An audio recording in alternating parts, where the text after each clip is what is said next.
you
good afternoon or good after evening, or wherever you are watching or listening from. Welcome once again to the Illinois District Historical Commission Black History Month discussion series. My name is Brother Charles Smoot. I have the distinct pleasure of serving as the Illinois District Historian for Alpha Phi Alpha Fraternity Incorporated. Today, I'm very happy and very excited to have our distinguished brother, Dr. Ernest Jackson, with us. He has an incredible story, has been a trailblazer, and his is a story that I am happy to share with people and expose with people. But before we get into bringing Dr. Jackson on, I want to do a couple of housekeeping things, and I'm going to bring our district director, Brother Dr. Leonard McInnes, with us. How are you, sir? I am well. I'm well, Smoot. It is good. Well, let me call you Brother Charles Smoot. In this formal setting. In this formal setting. Can't call me what you usually call me. No, it's good to be here once again, Smoot. And let me say to the brothers, we hope you've enjoyed the series brought to you by our historical commission in the district. Brother Smoot has, of course, been one who has been a guardian of our history, and one who sits in the archives of Alpha. And so I'm excited. I'm excited. Y'all see what he just did. He got me back for last week. Talking about some should have been the deuce. But I'm excited about Brother Dr. Jackson tonight. And, Brother Charles, I'm going to say this real quick. Hearing our brothers over the past few weeks just reiterates, the kind of men that exist in our dear fraternity. And these are men who have made significant inroads in their fields. They are trailblazers. And they are what we expect Alpha men to be. So to the District of Illinois and others who have watched this series, we hope you've enjoyed it. You can look more is to come from this beyond the history. I'm not going to hold too much of your time, but let me thank Brother Smoot publicly for this effort that he has did this month, and to Brother Dr. Jackson, who you'll meet relatively soon. I can't wait to hear your story, and thank you for spending a few moments with us tonight to share your background and the impact that you are making as the men of Alpha in our world. So, to the men of Alpha, Illinois, on this final day of Black History Month, happy Black History Month. But we know that Black history is actually 365 days, and in this year, 366 days. So, and continue to hold up that light of Alpha and celebrate the history that is so near and dear to us as a Black people, our culture and our traditions. With that being said, Brother Smoot, good luck tonight. Thank you, Brother. Thank you, Brother McInnes, and I thank you for allowing me to take charge of this. For full disclosure, I initially envisioned doing this series once during the month, and then Brother McInnes had the idea to expand it, and it turned out to be a great thing. We have gotten great response. I have thoroughly enjoyed it, and I am hoping that you all will enjoy it as well. A couple of housekeeping notes. First, we are, whether you're watching on YouTube or on Facebook, if you are on YouTube, please like and subscribe this video. We will be doing other discussions throughout the year. So we're not, even though this is wrapping up Black History Month, as Dr. McInnes mentioned, Black history is 365 or 366 days a year. And so we're going to continue these discussions, and we're going to have more additional interesting people, both who are inside and outside of our fraternity.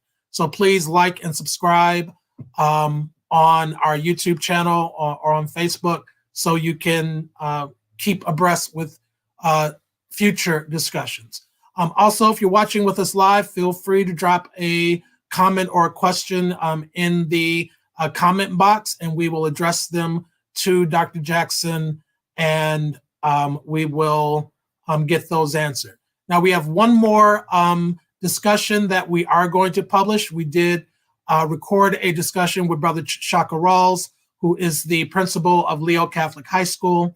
Brother Rawls, I believe, is one of very few number of Black principals of Catholic high schools in the state of Illinois. So we are going to get that out within the next couple of days as well. So while this is our last recorded discussion for Black History Month, we are going to get the discussion out with Brother Rawls, because that was an amazing discussion, as have all of the discussions been. And so with that being said, I want to get to our guest for this evening. So as we mentioned earlier, our guest is Brother Dr. Ernest Jackson. He is from downstate East St. Louis, and he's going to tell us a little bit about his story. I want to talk about how I came to get familiar with Dr. Jackson just real quick. When I was writing my book, The History of Alpha Phi Alpha in Illinois, the then district director, Brother Michael Boyd, suggested I wanted to do individual profiles of brothers. And he suggested, he's like, man, you gotta talk to this one brother. He's a dentist, and he's a forensic dentist. And I'll be honest with you, I had no idea what a forensic dentist was.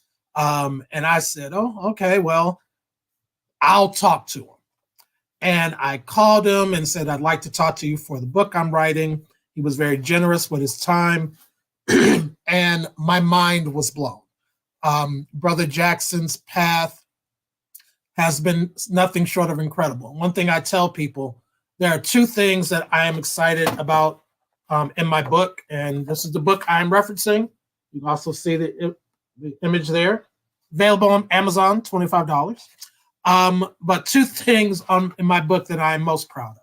And that is talking about how Alpha Phi Alpha was able to participate in the preservation of the house of the Honorable Elijah Muhammad.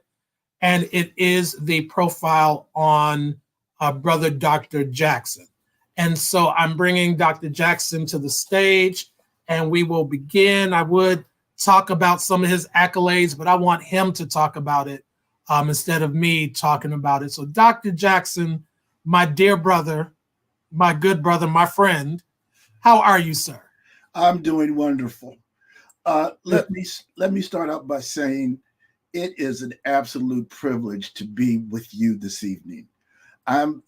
You just used the term, your mind was blown. My mind is blown for the sheer fact you asked me to be a part of your published book, obviously.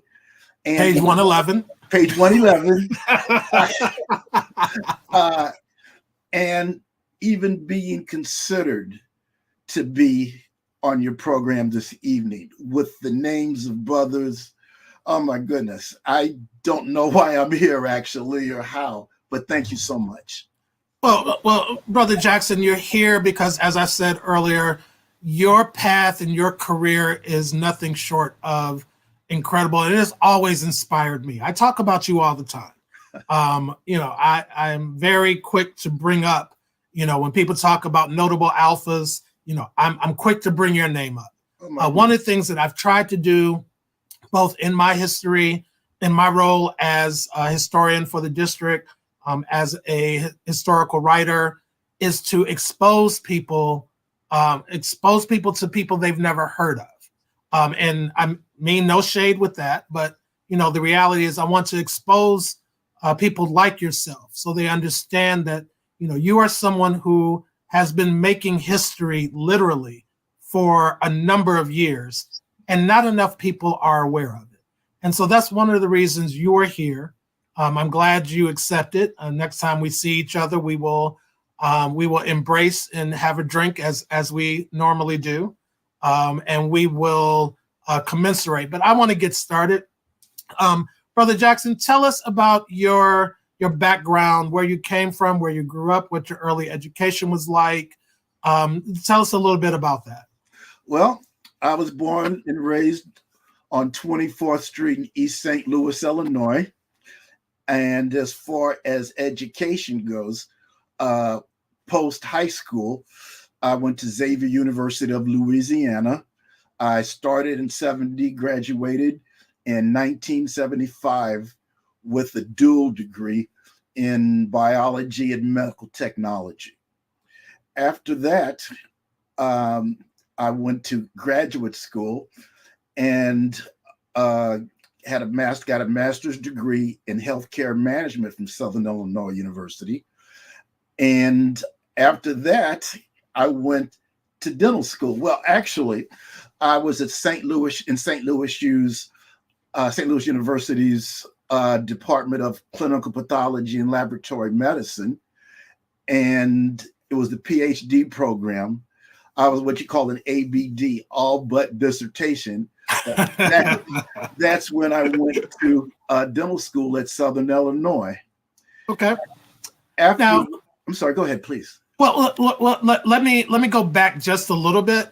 Sure. To your upbringing in East St. Louis and your high school education, because I'm interested in how you got on the path that you found yourself on. So when you're growing up in East St. Louis, I've heard you talk, fondly about your time in East St. Louis, even though it was not the easiest of times for a lot of people who grew up down there. But what was your early education like, and was there anything in your early education that led you to the field you wound up studying? Was that what led you into interest in the medical field, or perhaps even going into the military? Was there what was that like?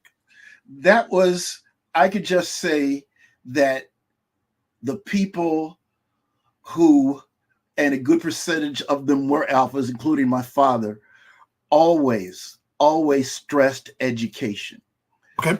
All my sister, I have 3 sisters, no brothers, so I had a hard life then as well. Okay. It was just, my sisters and I, we were just surrounded by education. And that was the way to, how would you say, make a living for yourself and your future family.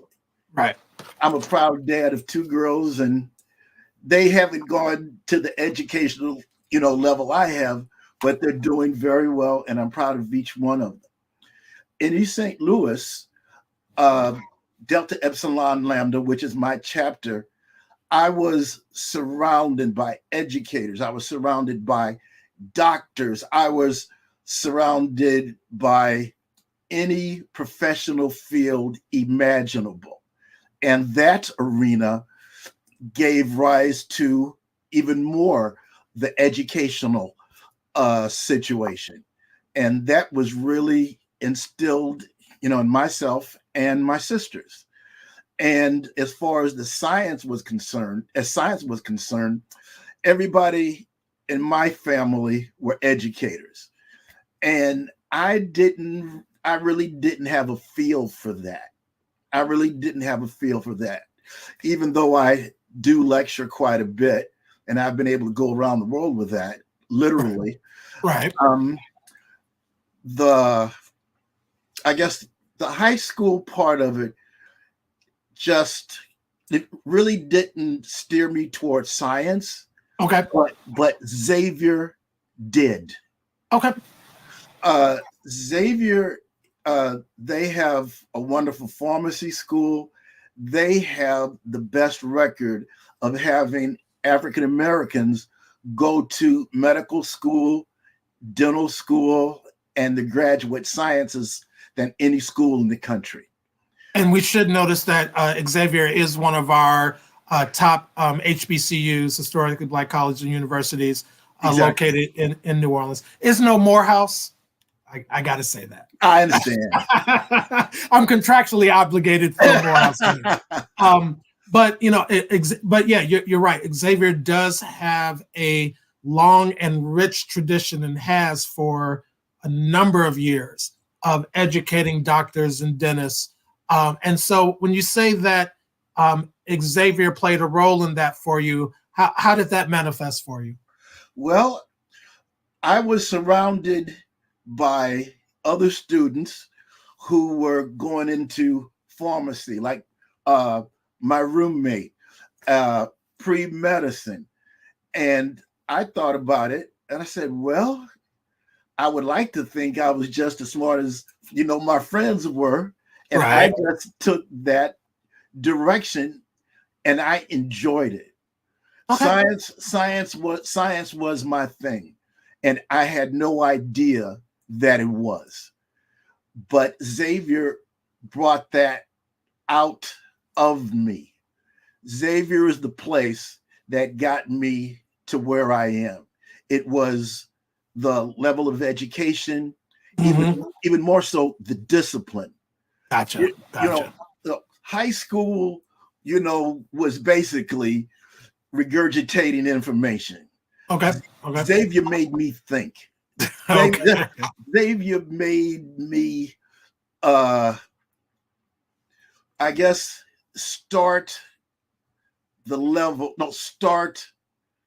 or gave me the beginning of seeing what my full potential could possibly be. And they brought that out in me. My father is a graduate of Xavier as well. Okay.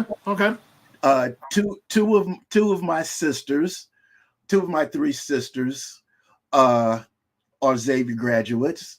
And all three of them are proud members of Alpha Kappa Alpha sorority. Well, there you go. As well. There you go. So we're an alpha family.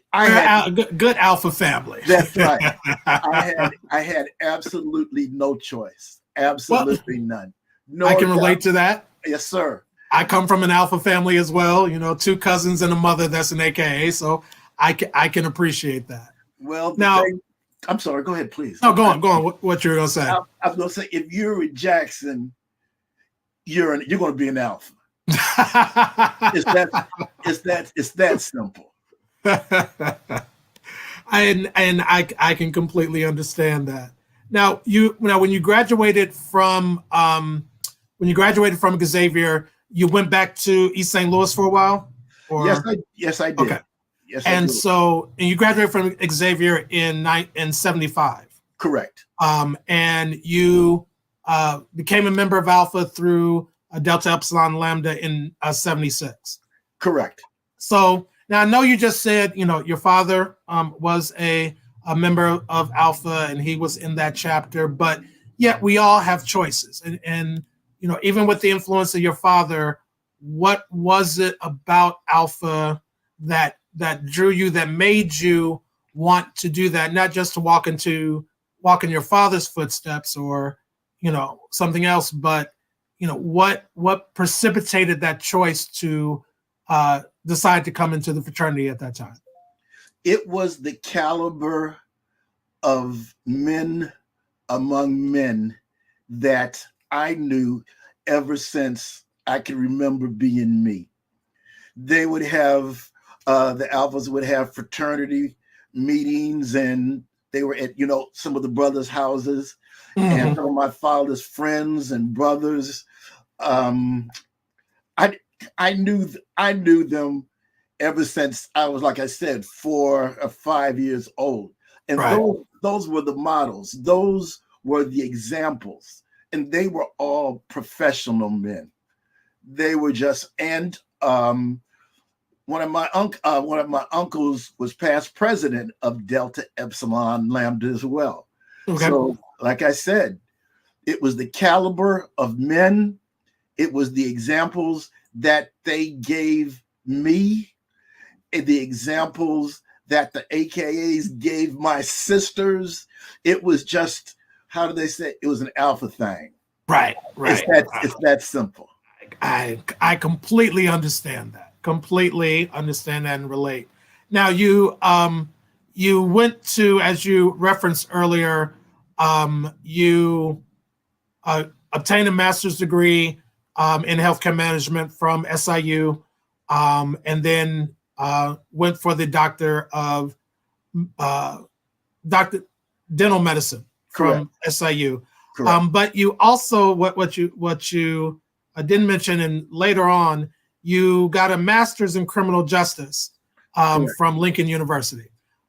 So what prompted the decision to, you did healthcare, What prompted the decision to go and get a master's in criminal justice?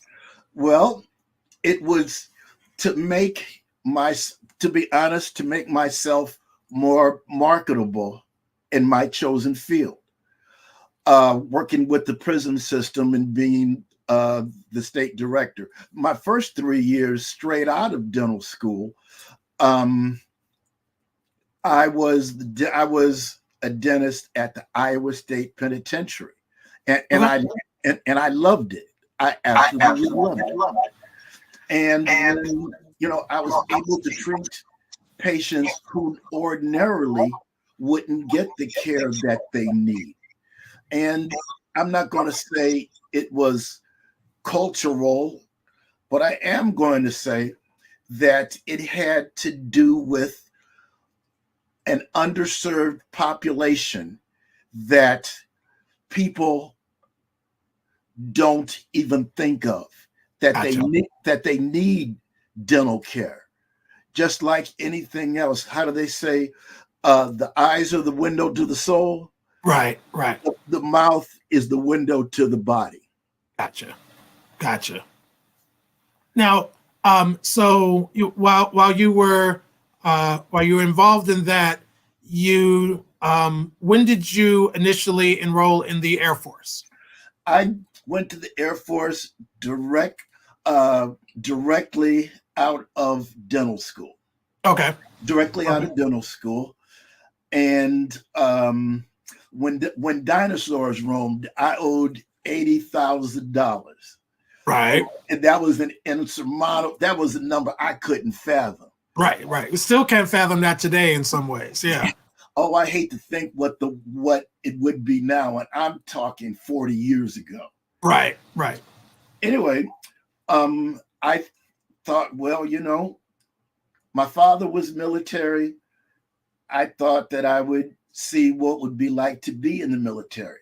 So, and they were in need of dentists, as they always are. And I just took that to a different level as well. Or I was afforded the opportunity to.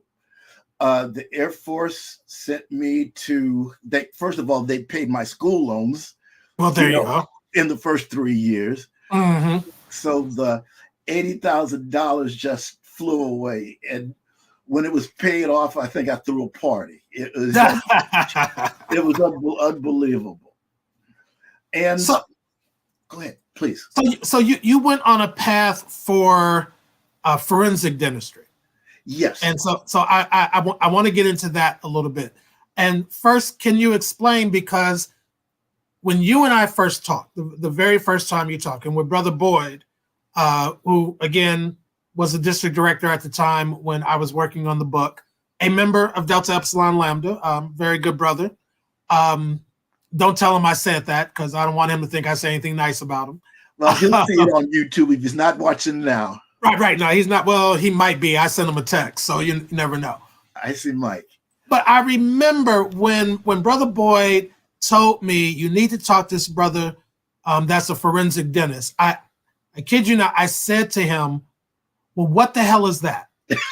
Because I had no clue. I had never heard of it before. So can you explain to me first, what is forensic dentistry, and what prompted your interest in that? Well, forensic dentistry is a specialty of dentistry that deals with criminal, civil, and legal situations.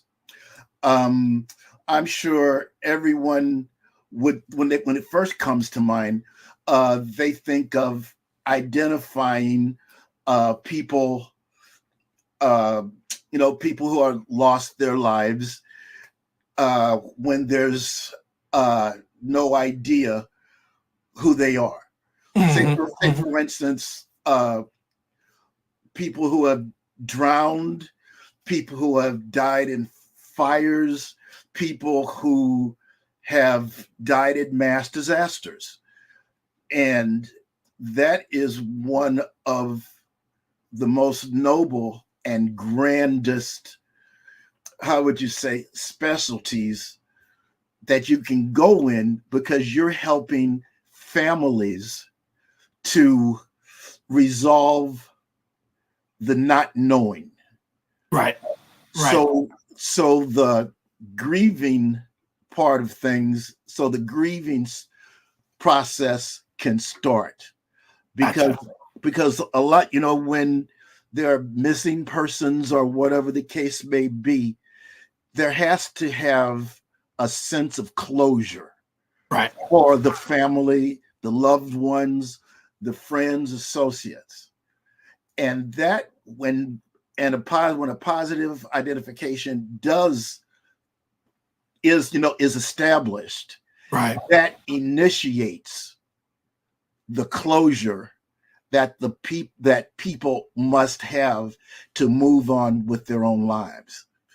And also collection of evidence, DNA evidence, when there's a potential of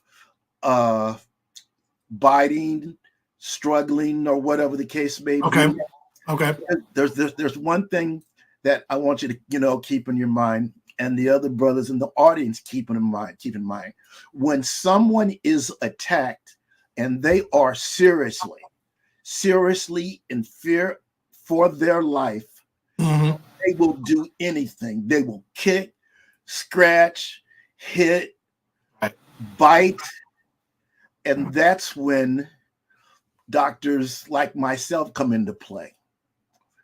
Bite mark, there are 3 legally established ways of identification. Okay. Fingerprints, DNA, and dental records. Okay. Comparing antemortem dental records, when the person was alive, with postmortem, after they are deceased. Mm-hmm. There's been a lot of controversy about the bite mark attitudes of things, because it is said, and it is written, and it is published that the contour, size, and curvature of teeth, they are different in everyone. Gotcha. But that coupled, especially in an altercation, Mm-hmm. that coupled with the DNA sample, if there is one, Mm-hmm. and we are the ones who swab the areas and do the collection for police departments, sheriff's departments, and any type of law enforcement agency, that just, how would you say, shores up the positive identification of a deceased individual. And sometimes in human, like I said before, during altercations. Mm-hmm. It's interesting, but like I said before, because of you asked about the Masters in Criminal Justice from Lincoln. Right. It just perfectly tied in with my real job with the prisons, being the director. And by the way, the torch is being passed as director. I've been doing this for 30 years. And it's time for somebody else to do it because my wife told me so. Well, you got to pay attention. Yes, sir. Yes, sir. And plus, I'm sorry, I was going to say that. Yeah, go on. No, I was going to say that and a Master's in Criminal Justice fits into the forensic side of things as well. So you said a couple of times, and this is one of the things I want to zero in, doctors like yourself. Now, correct me if I'm wrong, but in terms of forensic dentistry, there aren't a lot of doctors like yourself. So, and one of the things is that you were the first African-American forensic dentist. I was the first African-American board certified. Okay. board certified. There are other African Americans who practice dentistry, forensic dentistry. Gotcha. But I was the first one. I would say maybe 4 or 5, and we're scattered around the country. And also, there's a young lady by the name of Elizabeth Ruth Smith out of Virginia Beach, Virginia. She is the first African American female to be board certified. Awesome. And she is a proud member of Delta Sigma Theta. Is it matter? Well, there you go. There you go. we got to keep it in the D9 family. That's right. That's right. So one of my questions is, given that there are not a lot of African Americans, a lot of Blacks who are in this particular field and in what I assume is a very specialized field, and rising the way that you did, how has that been, being an African American in these largely Caucasian spaces or organizations, affiliations for you? How was it? Were you received? Were you received well? Did you have problems? Like, what was that like for you, being one of the only ones involved in this particular branch of medicine? Well, I was welcomed basically with open arms. Okay. And I've had no problem with that. The only situation that came up, that was when I applied for the board, the American Board of Forensic Odontology. Okay. I did, up until that point, I did most of my cases within the confines of the United States Air Force. Gotcha. And I've worked on several cases with them, when I was, active duty and reserve. And it's just like anything. There are prerequisites that you have to fulfill. And usually those people who are board certified, they had reached the level of fellow of the American Academy of Forensic Sciences. And nobody knew who I was. And I came out of nowhere. Okay. But I still met I met the requirements. Okay. Okay. And, you have to have, case presentations. You go through a 3-day board exam, practical, oral, and written. Okay. And I'm not going to tell a tale. I didn't pass it the first time. I passed it the second time, though.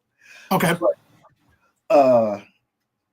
I'm a tenacious little guy, and that just made me study that much harder for the second time I took the board, and I did pass it then.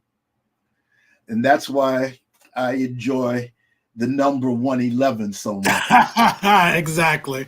And just so everyone understands why we keep mentioning 111, that is his board certification number, but that's also he appears on page 111 in the book The History of Alpha Phi Alpha in Illinois.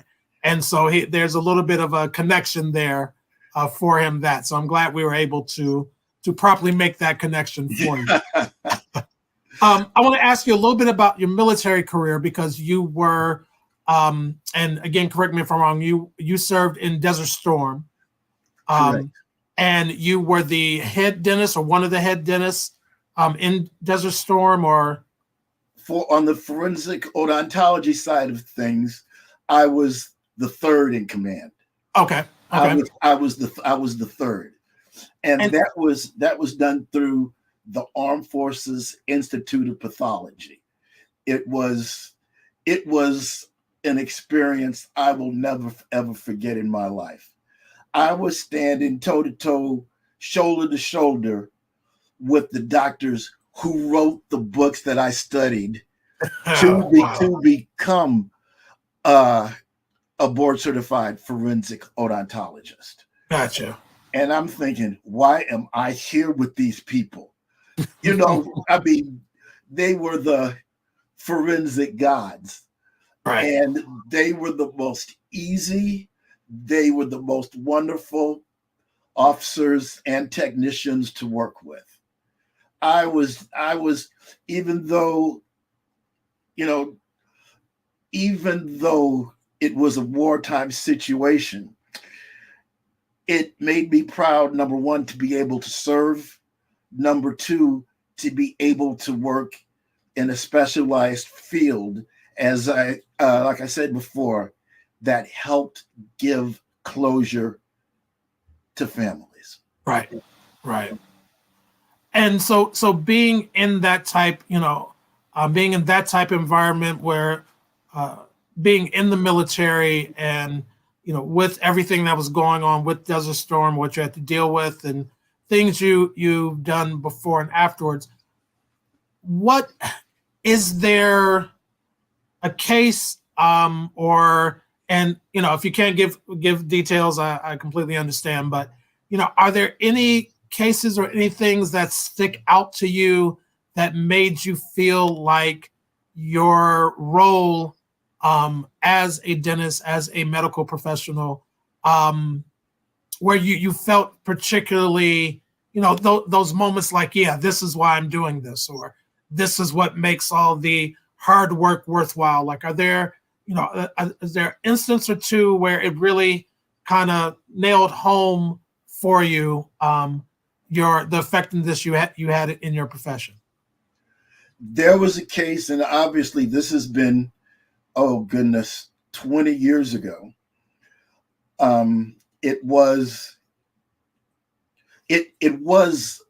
a bite mark case. Okay. And it was a child.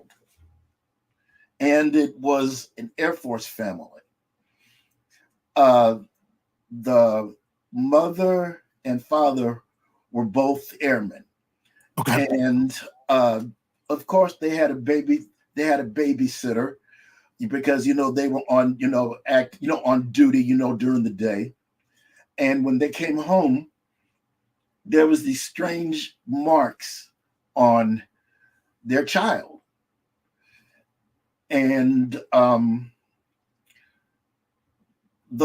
guess you could say the FBI, the Air Force, they basically requisitioned me to take a look at these cases.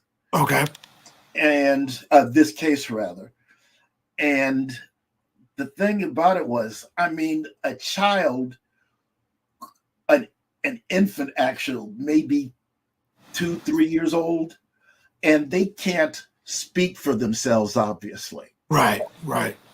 And they had taken pictures of the bite marks. They had taken, pictures of the child's face and torso, and there were pattern marks. And like I said, they wanted me to take a look at it, and I immediately knew that they were bite marks. Gotcha. The only thing was, they really didn't know too much about that type of thing. The AFOSI, the Air Force Office of Special Investigation. They took, pictures, but they didn't put a scale in it. And they put a scale. The scale will be to measure the child. Is that to get either blow up or shrink photos? Okay. To a life size 1-to-1 ratio. Gotcha. And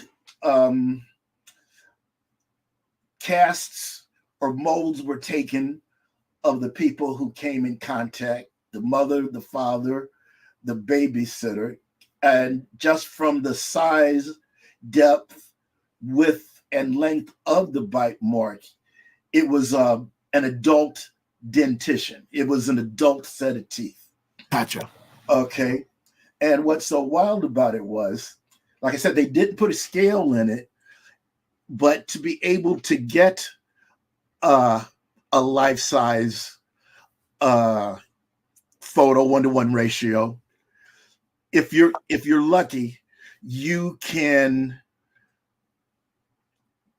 scale an inanimate object in their surroundings. Gotcha. And if you can get a hold of that inanimate object, say for instance, your book with the A on it, if you can get a 1-to-1 ratio, that gives you, well, when you do that, you try to get a 1-to-1 ratio, and you get a ratio that is a little bit larger and a little bit smaller for comparison.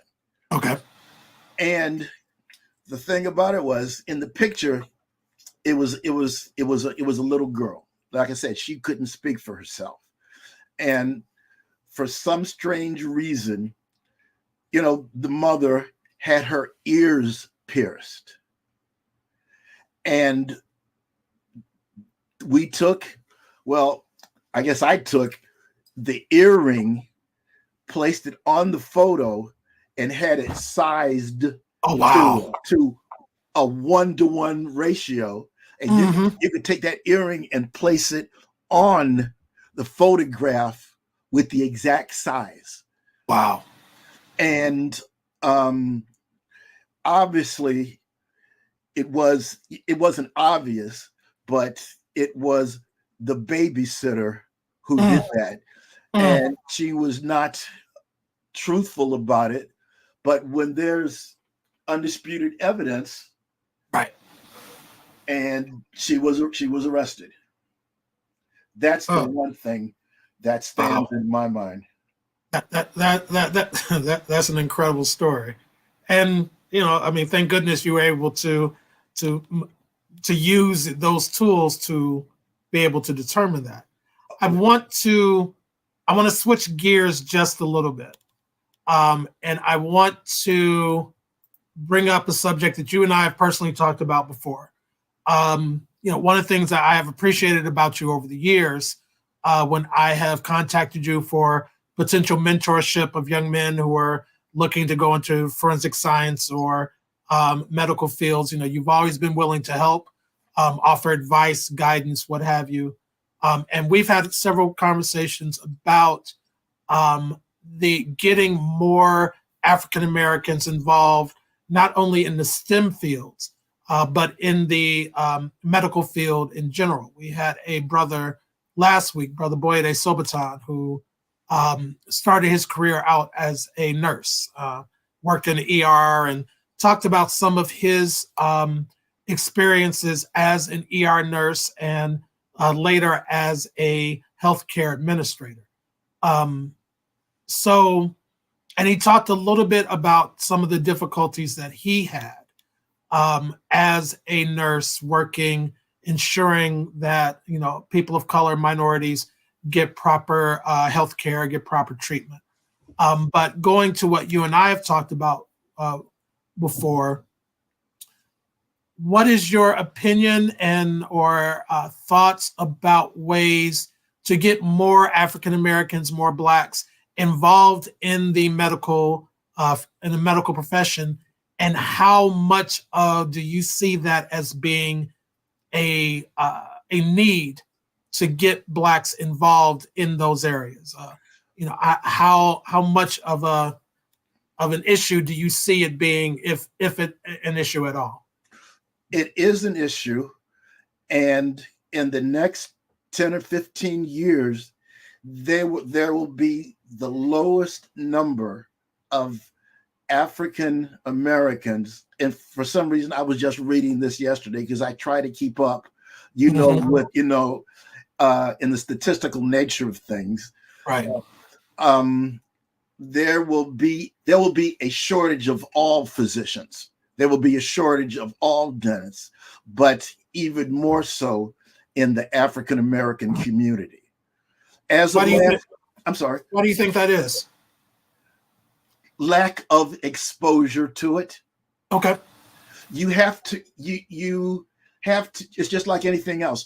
You have to see people, you have to see professionals do professional work in order, obviously that's exposure.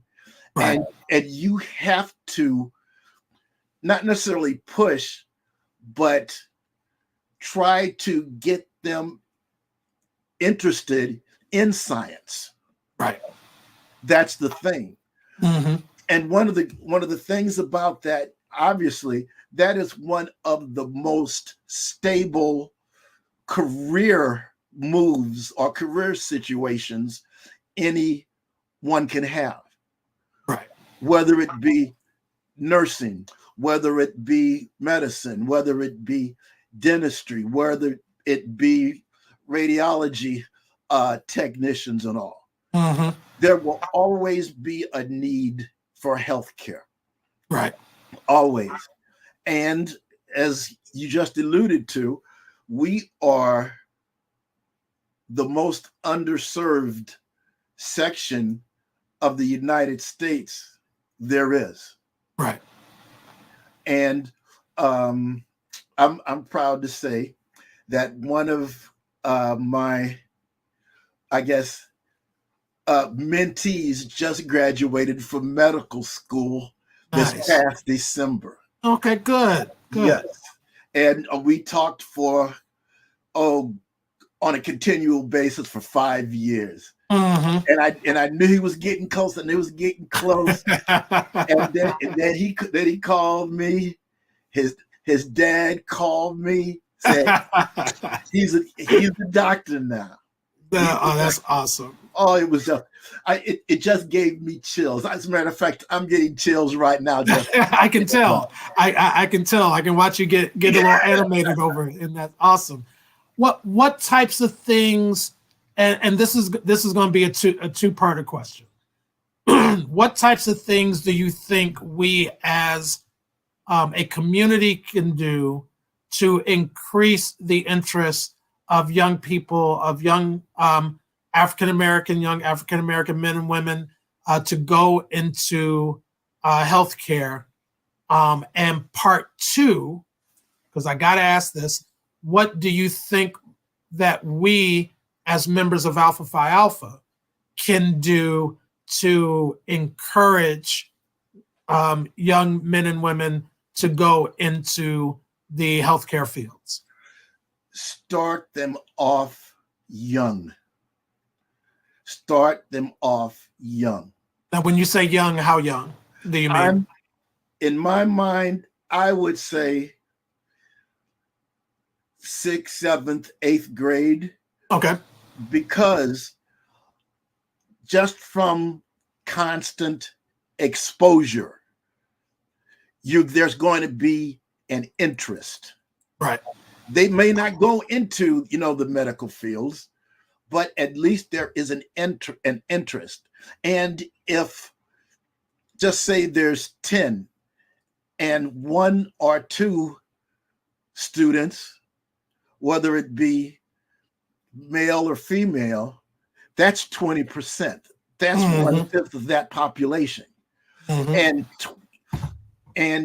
seeing that there's only 3.5% of the physicians and dentists in the United States that are African American, that would increase our numbers.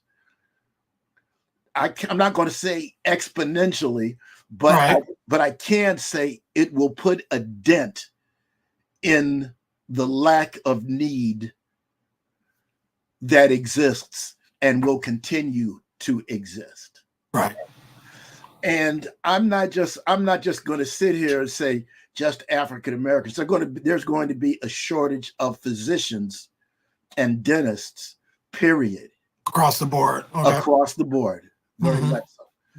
And the answer to your second part is just like you said, we as members of Alpha Phi Alpha, we as members of the African American culture in the United States, we have to get these kids exposed to it.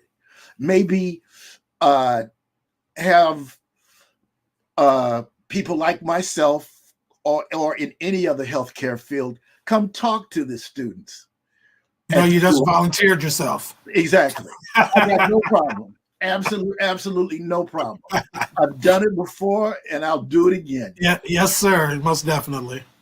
And that's and what you just said is exactly one of the reasons why I'm having you on today, for exposure, for enlightenment, to highlight this aspect, so people can see people who look like us, Right. who are doing what you are doing, and so that's when you ask why you're here, you kind of answered your own question. I also want to mention very quickly, not only are we are double brothers, so not only are you a member of Alpha Phi Alpha, but you are also a member of the Masonic Order, and within the Shrine, you are. What's your position within the Shriners, or do you still? Oh yes, most definitely, definitely.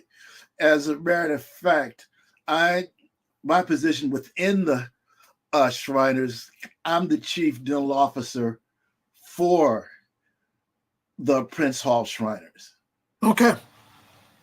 So that's across the for the Illinois Grand Lodge, or for the larger connection. The country. Right. Okay. The country. I knew that, but I wanted to make sure everyone else knew. So, Brother Smooth, I get around a little bit. Not as much as you, though. Oh no, sir. No, sir. You've been places I can only dream about. So.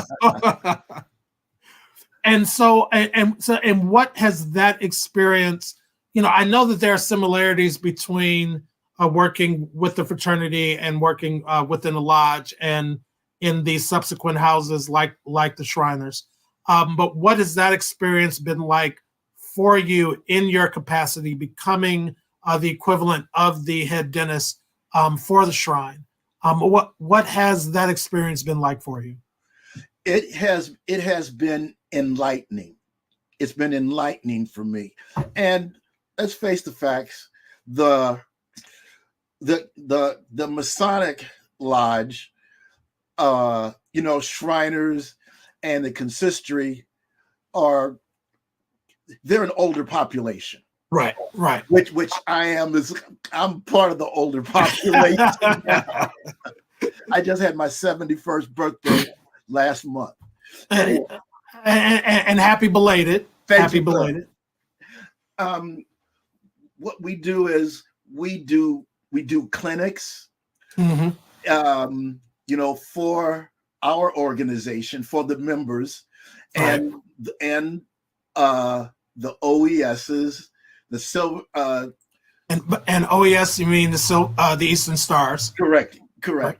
Order of the Eastern Star, and we make sure that our members are taken care of while they are there. We do consultations. We do referrals. We do what needs to be done. Obviously, we cannot, do any surgery or anything like that. Right. But on more than one occasion, we have had to send some of the members to the emergency room. And as a matter of fact, this past October, at the council deliberation, it was myself and a nurse. We had to send, who was absolutely wonderful. We had to send a patient who possibly, she and I both thought that he might be having a cardiac episode.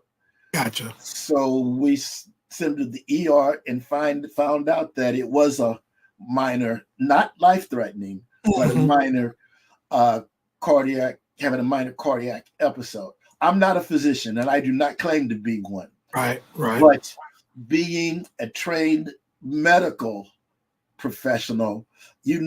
With more than qualified nurse, we were able to get him, call 911, the whole bit, watch him, make sure, doesn't go downhill or anything like that until EMS arrived and took him to the hospital. So we most definitely serve a purpose. Most definitely. Okay, now we're running up on time, and I said I was only going to keep you about an hour, so I don't want to waste your valuable time, and I also don't want your wife to get mad at me. So but I do want to ask one, and maybe just give you an opportunity. Like I said, you and I have talked about what's coming in the future, and you've touched a little bit on that a moment ago. What would for people who are watching, whether they are parents, hopefully we get some young people watching, what would be for someone who is interested in perhaps thinking of a career either in the STEM fields or in specifically in medicine? What type of advice, what type of words of wisdom, for lack of a better term, would you like to impart to someone who either wants to get their child interested or a young person who may be interested? What would you say to them? I would say to them, once again, using the word exposure.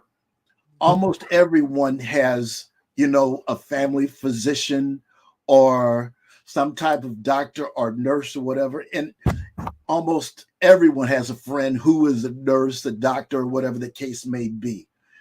Ask them to sit down and talk to the young person. Mm-hmm. Talk to them. Ask them, what is it like? What type of education do I need?